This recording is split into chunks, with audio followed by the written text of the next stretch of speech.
Hi, welcome to another episode of Cancer Tamer. I'm your host, Dr. Charley Ferrer. And today we have an amazing program for you because we're going to be talking about some stuff here on Staten Island. And of course, with me is our co-host, Debra Santulli-Barone, who's also going to have some information about what's going on. So what I'd like to talk about is the recent study that was done by, commissioned by Governor Cuomo to discover why Staten Island has such a high rate of cancer. And what I found amazing was that we were supposed to, the study, from my understanding, was supposed to be about why Staten Island has such a high rate of cancer compared to New York City, because we're all the five boroughs. Part of it, right. And what happened was that they actually, the commission study changed their parameters. And they changed it to do not Staten Island as compared to the other boroughs of New York City, but Staten Island as compared to all of New York State. Really? Which they said that is a more definitive demographic, because Staten Island is more demographically comparable to New York State as a whole, and it's like, who came up with that? Who came up with that? so we know that's not true. Yeah, and where was this done? This was a presentation? This was a presentation that was done here on Staten Island about 2 weeks ago in November. Oh, okay. And the health department, the New York State Health Department came in and discussed all their findings. You will be able to see their findings on our website at at cancertamer.org. And if you have any comments, we'd love to hear them. How many pages was the findings? The findings were actually about 20 pages. Oh, okay. And it talked a lot about what they were looking for, what they were finding, and so on. And here's where I got a little perturbed on the findings. Not so much the findings themselves, but how the study itself was changed. Oh, okay. They didn't keep it as what it was supposed to be, which was a study of Staten Island for in comparison to other boroughs in New York City. It's supposed to be all five of the boroughs, right? On the boroughs. Oh, okay. And they did it again. They switched it and changed the parameters to all of New York State, which actually, in my opinion, that just means that they lower the statistics by doing that, because instead of compared to the other boroughs, we're now compared to the entire state, and that makes the statistics a lot lower. So self-finding. But a little play on the numbers. Yeah, it's a big play on the numbers. Because according to the Cancer Research Institute, or the cancer data that they have that I found for Staten Island, and I'm looking at breast cancer in particular because that's what we specialize in, there's over 2,000, I think it's 2,146 women that are diagnosed each year with breast cancer. Oh, each year. Each year. In Staten Island. In Staten Island. And 1 in 49 die. Last year, as we did the Breast Cancer Diaries play recently in October. We showed that according to the American Cancer Society, 40,920 women had died, and 480 men had died last year alone of breast cancer. And so what I found fascinating was that the study then switched the focus from cancers with an S, cancers, plural, to having found thyroid cancer. What made them, does anyone know why they just focused on that? So my understanding from listening and asking questions was, that was one of my questions was, why did you change the focus from cancer in all its forms to thyroid cancer? And so the speaker stated that it was one of the non-evasive cancers. Oh, so he's only looking at ones that don't kill you? The ones that don't kill you. Let's be honest. And what I found fascinating was that they actually proved that 69% higher of thyroid cancer on Staten Island than all of New York State, and 67% higher than all of New York City. And their comment was that it's the borough president Otto's fault that we're higher percentage of thyroid cancer than all of New York State and New York City combined. Now, we didn't say that, Otto's fault. Yeah. And the reason they said that it was Otto's fault, or Borough President Otto, was because he actually did a program that was a free evaluation for thyroid cancer, and they did an ultrasound, a free ultrasound. And it was free, no less? And it was free. That's here fantastic. on Staten Island. Exactly. It was amazing. You know, I think it's beautiful that he did that. I think you have a borough president that actually cares about his people, Right. and he's going to go. Just like free mammograms, Right. he's going to do a free thyroid cancer evaluation. And so they blame the thyroid cancer epidemic on Borough President Otto by saying, well, if you didn't go looking for it, you wouldn't have found it. Yeah, see no evil, hear no evil. I mean, come on. Get with the program at this day and age. And so it was all his fault because he did that program.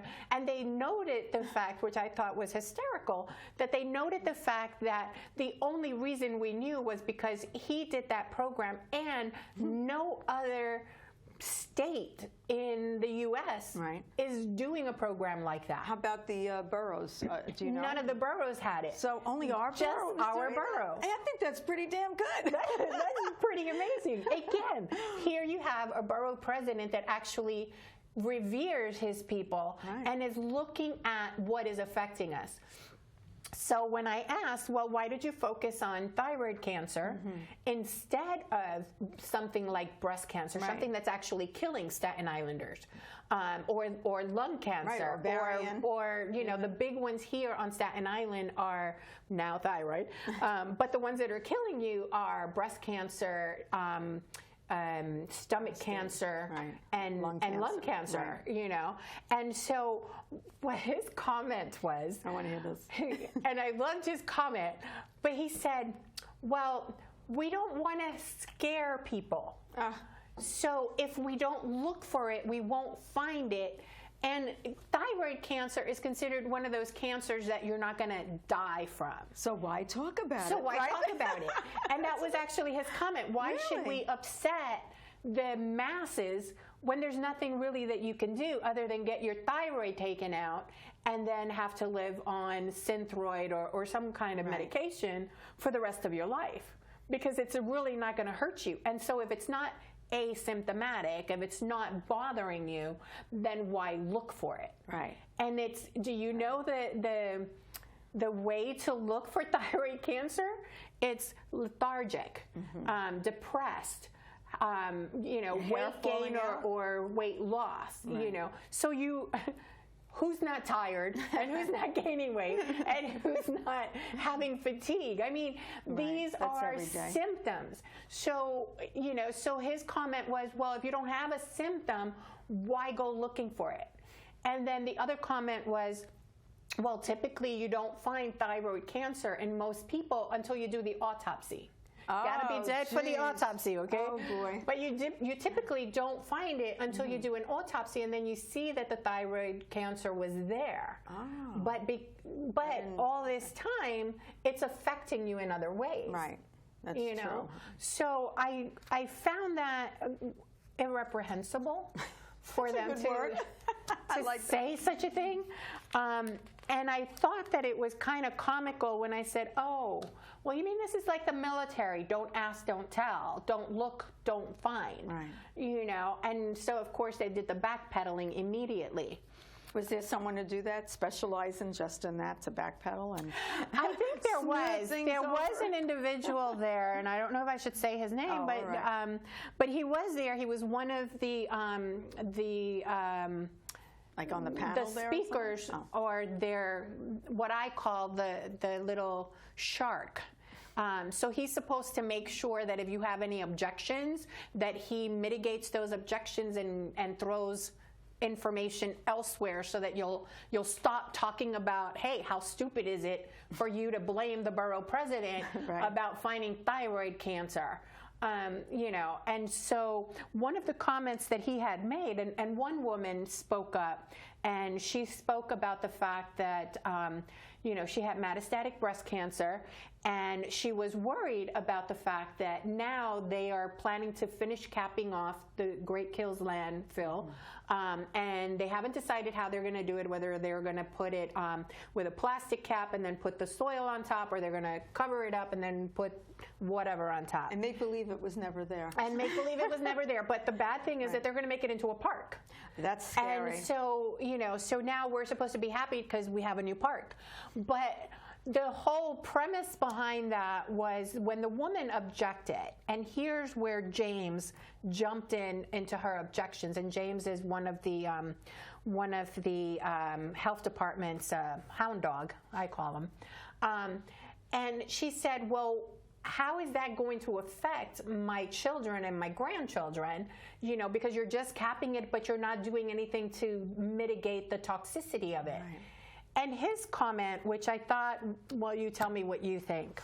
His comment was, well, the only way your child would get sick is if he stood here for 10 hours a day for 24 days. And then he might get sick. Really? Then he'll get sick. But only if he stood here. Right there. Right here. Right there. You know, and he made a point of moving over and saying only here in the dump ground, and that's when you would get sick. How can you even? And so I thought it was really an idea like that. It was, I mean, what did you think of that comment? But what I found fascinating was that the woman responded, and I thought it was wonderful, because she said, well, my son may not be standing there for 10 hours a day for 24 days, but he sure as hell has been playing there for 15 years. Wow, and I thought it was you that made that comment. I didn't realize it was someone else. It was both of us that made the comment. Yeah, I can picture you saying that, you know.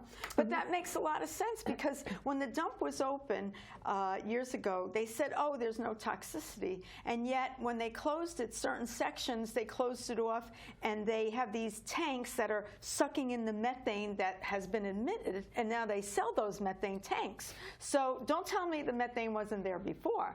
You know, and that's the scary part, because they made it such hush-hush back then.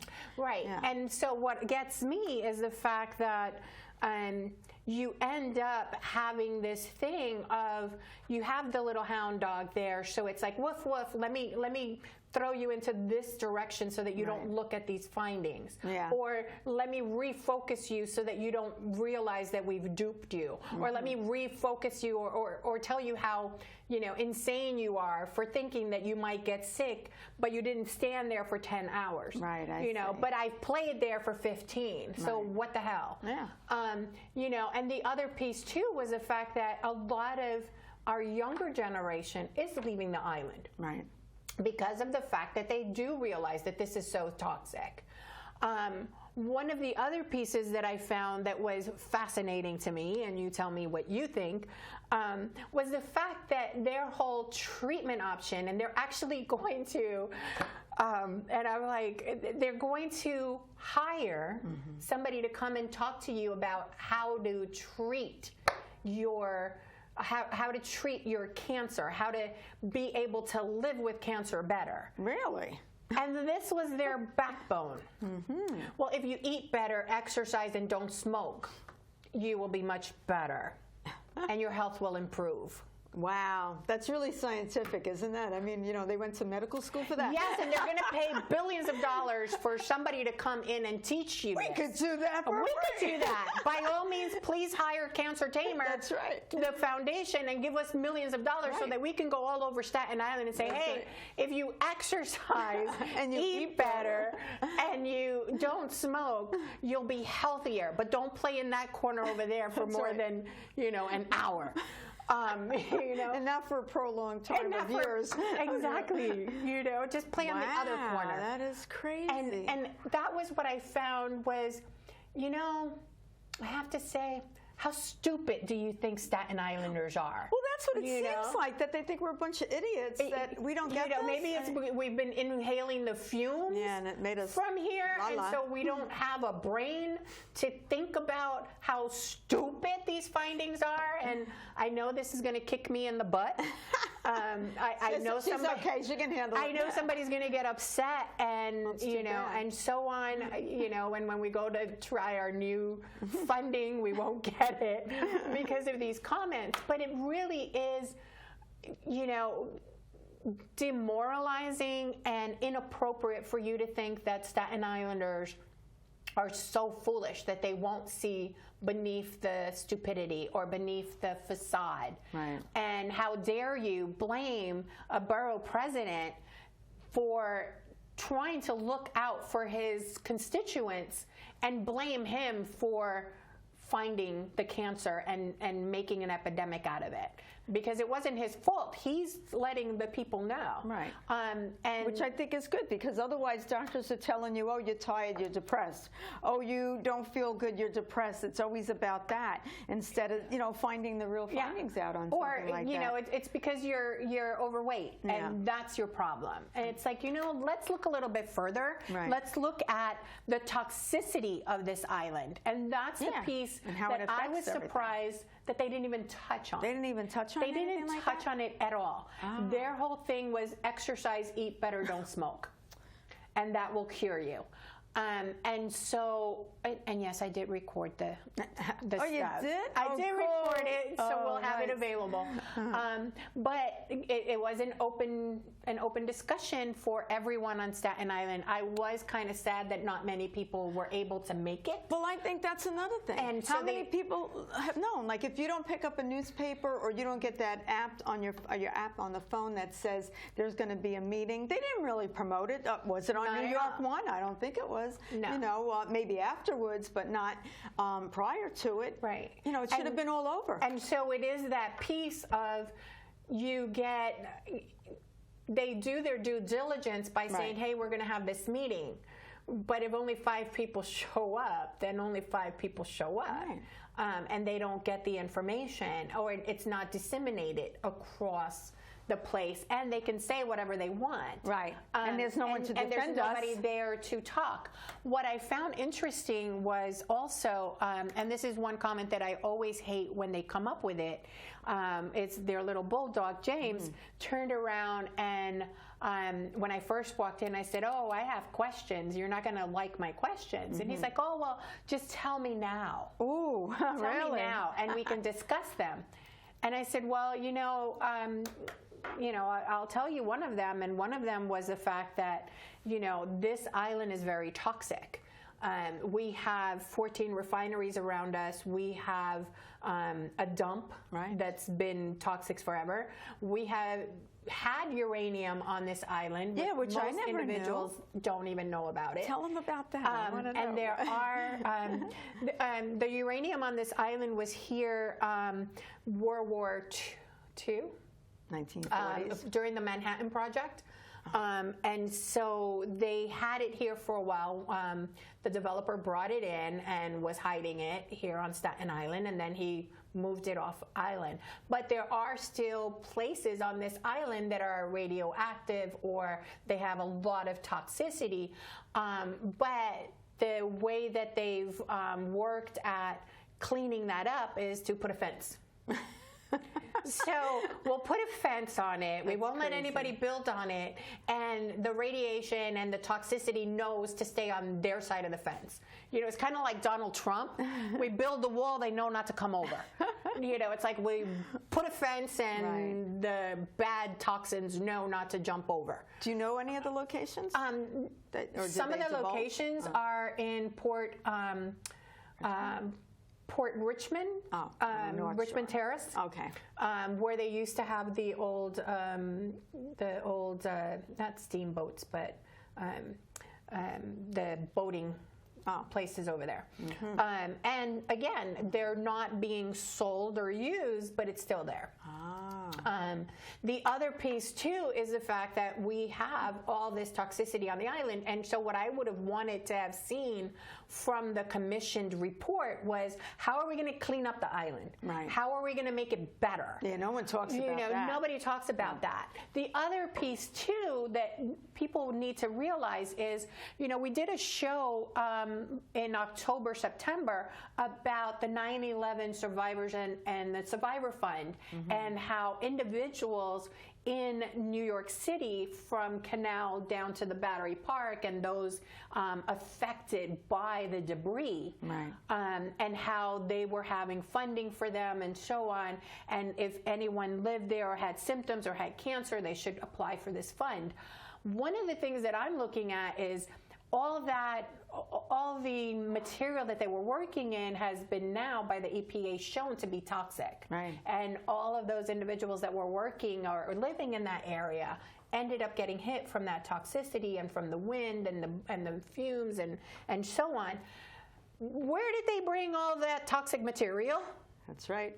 The dumping ground. The dumping ground on Staten Island. Yep. And so when you look at how toxic this island is, why aren't they also looking at that toxicity that was brought in, and why suddenly Staten Islanders are having such a jump in cancer? Right, any cancer. And getting affected, and why aren't Staten Islanders also included in that fund? That's true. That's a great idea. I know it hasn't been brought up before, or maybe it has, but I would say... No, you heard it here first. You heard it here. There are so many possibilities, so many issues that we have on this island about being toxic. We're pushing our children off the island and telling them to go and live elsewhere. As much as I hate the thought, but I want them healthy at this point. I'm scared. I remember when my niece said, "Oh, I want to go and move on Staten Island, and I'll live next to you." And I'm like, "No, you're not coming on this island.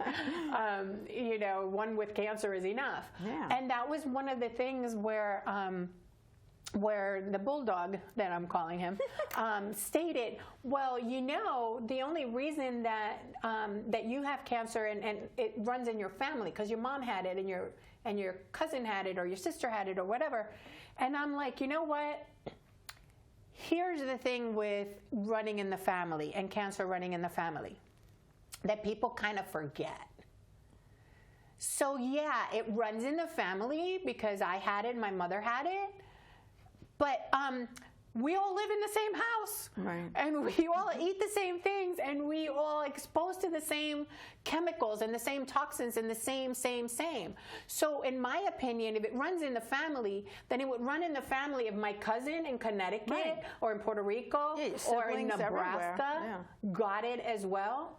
And they had breast cancer and they never lived here, then it runs in my family. But if it runs in the family because we're all living in the same place, then it's not so much it runs in the family, it runs in the environment. It's environmental. And that's the piece that they don't want to look at. Of course not. It's too expensive. Because it's too expensive to look at that, because then you have to start doing rumination, compensating, cleaning, cleaning the areas. And why aren't you talking about that? Yeah, even if you didn't have this study that you went to, this presentation, just knowing what we know about the island, there is really nothing, no plans set to do any kind of a cleanup. No, nothing. And that's what's shocking for me, because if you're saying, well, yeah, we know Staten Island is toxic, but we're just going to throw some sand over there in the corner, and we're going to cover up the dump, and we're going to make it a park so you could have fun running around in it.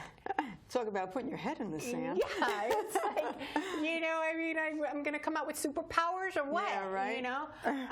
And so I think, that we need to commend our borough president for looking for stuff. We need to commend the people here on Staten Island that are making waves, that are saying, please look at, please discover, please do something, instead of changing the parameters that you were given by the governor so that they are nicer, and so it doesn't show Staten Island as being so toxic, because who the hell would want to move to Staten Island realizing that we are toxic? And so you're losing revenue. And if you're going to do a program that's going to help Staten Islanders, let's do a real program, not just tell me to exercise, eat better, and not smoke. Let's do something about the dump. Let's do something about the water. Let's do something about the air. Let's do something that's not blaming or shaming, and it gets to the heart of taking care of the people on this island. Right, and we can be a clean borough. We really could, with everybody working together. We could. You know? And if you implement, I mean, there's something as simple as, sunflowers. Right. Sunflowers actually take in the toxins and clean the water. Really? Why aren't programs like that, natural programs, that's not going to cost you an arm and a leg, and it's not going to, it's not going to worsen the situation. It's something so simple as planting flowers that will take up the toxicity and the chemical compounds. And then what do you do with those flowers? You get rid of them. Right. Okay. I see. So simple measures like that, which would be so beneficial for individuals on this island.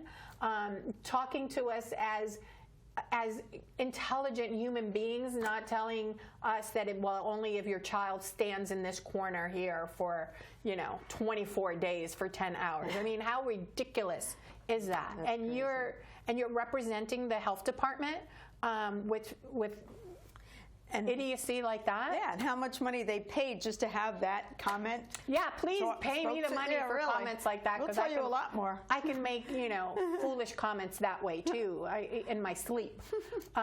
So I was, I really wanted to talk about that. That's great. I know that one of the senators was here on the island and doing her own little comment. I did not get a chance to see that one. I was sick. So let's talk. Invite me to your office. Yes. I promise I won't attack unless you say something stupid like that. And we would like to work with the borough president's office and try to help in some way, do some, some investigating. Some education, which brings us to the fact that we are doing a new program for 2020 called Breast Cancer on Staten Island. We have applied for a couple of grants, so maybe this program will keep us from getting it. But we have applied for a couple of grants through Staten Island Arts and a few other places so that we can look at some of the toxicity on this island. But our focus is always on you, our viewers, and the individuals here on Staten Island that are living and breathing and working on Staten Island and raising your children. We want to hear from you what it's like living on the island, what it's like having breast cancer on the island or other kinds of cancers, and being able to talk to us and do a small interview with us. And we are going to be doing a documentary that comes out next October. So we're doing it now. So if you're interested in being on the documentary, please contact us. We're also looking for environmentalists, healthcare providers, anyone who would like to discuss living on this island and cancer.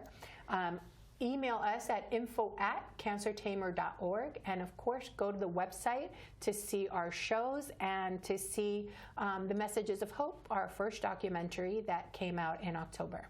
Thank you so much for being with us and watching today. I'm Dr. Charley Ferrer. Thank you, Dr. Charley. And Debra.